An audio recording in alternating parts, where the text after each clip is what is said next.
आज की इस इंटरेस्टिंग वीडियो में हम बात करने वाले हैं ब्लू लॉक के ऐसे प्लेयर्स के बारे में जिनको इसागी ने फेस किया है, उनको कम्प्लीटली चेंज कर दिया है, यानी उनकी थिंकिंग कम्प्लीटली चेंज कर दी है, या तो फुटबॉल को लेकर या फिर खुद इसागी को लेकर। So if you are interested keep watching.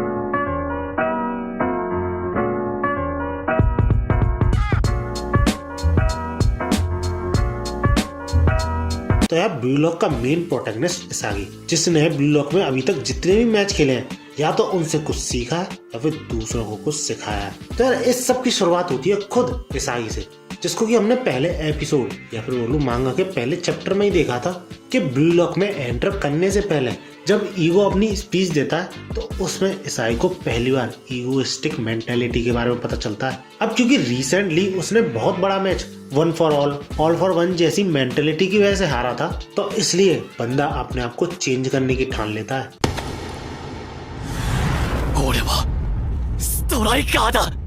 और इस चेंज का पहला स्टेप वो लेता है इगाराशी को आउट ना करके कीरा को आउट करके। और इसी चेंज की वजह से आई एम श्योर तुम में से ज्यादातर लोगों को ब्लू लॉक पसंद आया होगा और तुमने देखना चालू करा होगा। इसके बाद सबसे पहला बंदा जिसपे कि इसागी का काफी बड़ा इम्पैक्ट पड़ा था वो था निको, जिसको कि हमने team Y versus team Z में देखा था, और जिसे देख के हम सबको और इसागी को काफी जल्दी ये रियलाइज हो गया था कि वो दोनों काफी हद तक सेम है। और इसी चीज का फायदा उठा के इसागी टीम जेड को जिताता है। ये सब तब होता है, अगर तुम्हें याद हो, जब मैच के एंड मूवमेंट्स चल रहे होते हैं और पूरी टीम वाई काउंटर अटैक के लिए भाग रही होती है, और जब निको गोल के पास पहुंच के ऑलमोस्ट गोल करने ही वाला होता है तो वो सरप्राइजिंगली ओकोवा को बॉल पास कर देता है, जो कि किसी को भी एक्सपेक्टेड नहीं था एक्सेप्ट वन, जो कि था इसागी। क्योंकि ऐसा ही कुछ उसके साथ रिसेंटली हुआ था।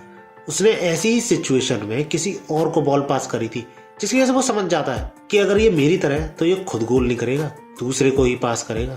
जिसके बाद टीम जेड का काउंटर शुरू होता है और at the end team Z जीत भी जाती है। और इस मैच के बाद निको इतना चेंज हो जाता है कि वो बाकी सारे मैचेस में अपने गोल स्कोरिंग पे फोकस करता है, जिस वजह से उसकी टीम तो बाहर हो जाती है लेकिन वो अपनी ब्लू लॉक में जगह बना लेता है। इसके बाद अगला बंदा जिसे इसागी चेंज करता है वो है शिगरी, और ये होता है team Z versus team W के दौरान, जब टीम जेड गेम ऑलमोस्ट हारने ही वाली होती है लेकिन इसागी अभी भी हार नहीं मान रहा होता है, जिसे देख के शिगरी काफी ज्यादा शॉक हो जाता है। क्योंकि नेगेटिव आउटकम की पॉसिबिलिटी काफी ज्यादा होते हुए भी इसागी कोशिश करना बंद नहीं कर रहा था। लेकिन इसके अपोजिट शिगरी उसका पैर खराब होने के रिस्क की वजह से कोशिश भी नहीं करना चाहता था फुटबॉल ढंग से खेलने की। लेकिन जब वो इसागी का जीतने के लिए स्ट्रगल को देखता है तब बंदे को समझ में आता है कि वो कितना यूजलेस है, कोशिश भी नहीं करना चाहता। और इसी पॉइंट ऑफ टाइम के बाद शिगरी के अंदर की आग फिर से जलती है और भाई साहब सिंगल हैंडेडली टीम जेड को एलिमिनेट होने से बचा लेता है। अब अगला वो बंदा है जिसपे कि इसागी का इम्पैक्ट मेरे नजरिए में सबसे ज्यादा है, जो कि है नागी, जिस बंदे को लिटरली कुछ भी करना पसंद नहीं था, बस पूरी जिंदगी आराम से फ्री में कहीं से पैसा आता रहे उसके पास और गेम खेलता रहे, वो यही चाहता था। अब रियो से फुटबॉल में लेके तो आया था लेकिन बंदे को फिर भी इंटरेस्ट नहीं आया था फुटबॉल में।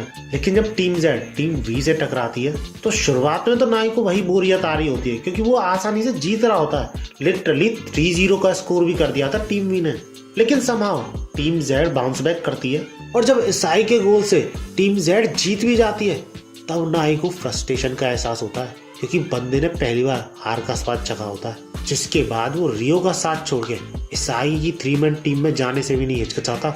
एंड इवेंचुअली कुछ मैचेस के बाद बंदे को इंटरेस्ट आने लग जाता है फुटबॉल में। अब इसके बाद वैसे तो इसागी ने नरुहाय को भी चेंज किया था, लेकिन क्योंकि वो ब्लू लॉक से बाहर हो गया तो उसका कोई मतलब नहीं बात करने में। इसके बाद आता है किंग यानी बोरो, जिसको कि इसागी ने सही में अपनी हर बेइज्जती का बदला लेते हुए चेंज करा था। और ये हुआ था जब किंग, नागी और इसागी कुनिगामी, शिगरी और रियो की टीम से टकराते हैं। जेन्युइनली बोलूं तो वैसे किंग को उसने कुछ चेंज नहीं किया, वो वैसा का वैसा ही रहा बाद में भी, लेकिन किंग की थिंकिंग इसागी के लिए कम्प्लीटली चेंज हो गई थी। और ये इस हद तक हुआ था कि इस मैच के बाद बोरो इसागी को उसके नाम से बुलाया करता था ताकि डोंकी और बाकी सब बोल।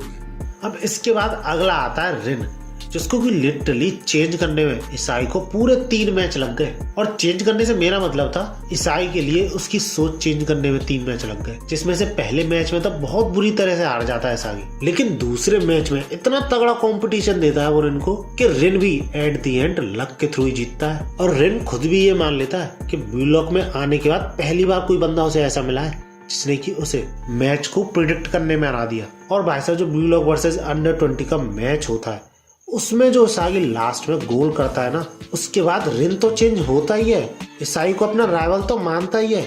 उसी के साथ साथ ब्लू लॉक का हर प्लेयर ईसाई को अलग नजरिए से देखने लग जाता है, क्योंकि इस मैच के बाद यूं समझ लो ब्लू लॉक का फेस बन जाता है ईसाई, जिसकी की बात मैंने इस वीडियो में कर रखी है, you can check it out. अब इसके बाद अगला बंदा वो आता है जिसके के साथ करंटली ईसाई कम्पीट भी कर रहा है, जो कि है काइजर। और भैया ये कोई छोटा मोटा स्ट्राइकर तो है नहीं, ये one of the best striker है पूरे वर्ल्ड का, क्योंकि ये न्यू जनरेशन वर्ल्ड 11 में आता है। और अगर तुम इसकी स्टैट्स की पूछो तो ये इतना तगड़ा प्लेयर है कि इसने वर्ल्ड से सेकंड बेस्ट प्लेयर को भी टक्कर दी थी 1-on-1 में। और अभी तक तो वैसे इसागी इसके साथ 2 मैचेस में खेल चुका है, लेकिन उन दोनों ही मैचेस में काइजर से ये कुछ ना कुछ सीखा ही है। लेकिन अब सबको पता है इवेंचुअली फ्यूचर में इसागी इस बंदे को भी डेस्ट्रॉय करके चेंज कर ही देगा, मतलब काइजर की सोच को चेंज कर देगा उसके खुद के लिए, जो कि हम होता हुआ भी देख सकते हैं पास्टर मुनशेन वर्सेस ऊवर्स के मैच, क्योंकि ईसाई का पहला गोल इतना तगड़ा हुआ है ना कि काइजर के होश उड़ गए देखकर। दैट्स इट, आज की वीडियो में इतना ही। अगर वीडियो अच्छी लगी तो लाइक जरूर करना, और ऐसे ही वीडियोस के लिए मेरे चैनल को सब्सक्राइब जरूर करना। वीडियो का लाइक एम रखते हैं 350 लाइक्स, और भागो।